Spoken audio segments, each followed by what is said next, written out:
आज 16 ডিসেম্বর মহান বিজয় দিবস। এই বিজয় দিবস উপলক্ষে বাংলাদেশ নৌবাহিনী এবং কোস্টগার্ডের দুইটি যুদ্ধ জাহাজকে জনসাধারণের জন্য উন্মুক্ত করা হয়েছে।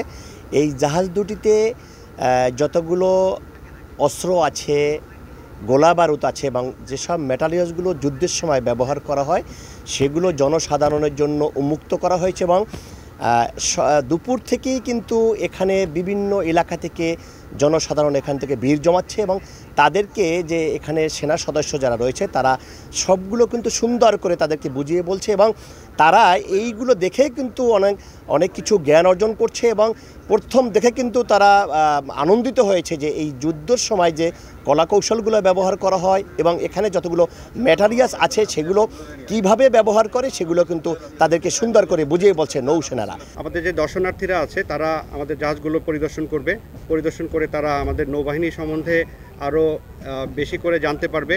আমাদের নৌবাহিনীর কর্মকাণ্ড, নৌবাহিনীর ভূমিকা সম্বন্ধে তাদের একটা সম্যক ধারণা হবে। আপনারা জানেন যে 1971 সালে পদ্মা এবং পলাশ এই দুটি গানবোটের মাধ্যমে বাংলাদেশ নৌবাহিনীর সূচনা হয়। কালের আবর্তনে বাংলাদেশ নৌবাহিনী এখন একটি 3 ডাইমেনশনাল ফোর্স হিসেবে আবির্ভূত হয়েছে।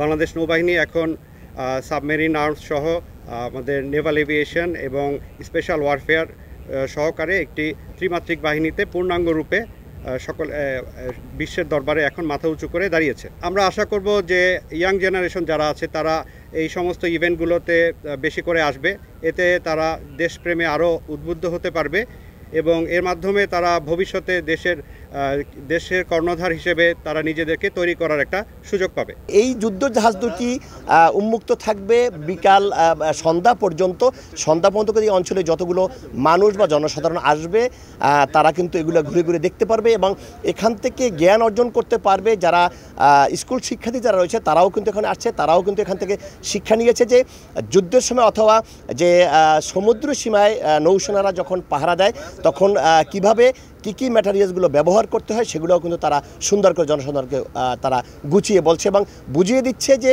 যুদ্ধের সময় নৌবাহিনী এবং কোস্টগার্ড কী ধরনের অস্ত্র ব্যবহার করে, কিভাবে বিদেশিদের কাছ থেকে দেশকে রক্ষার্থে কিভাবে কলাকৌশলগুলো ব্যবহার করতে হয় সেগুলো কিন্তু জনসাধারণকে ঘুরে বলছে। মাহমুদ হাসান, সময় সংবাদ, মংলা।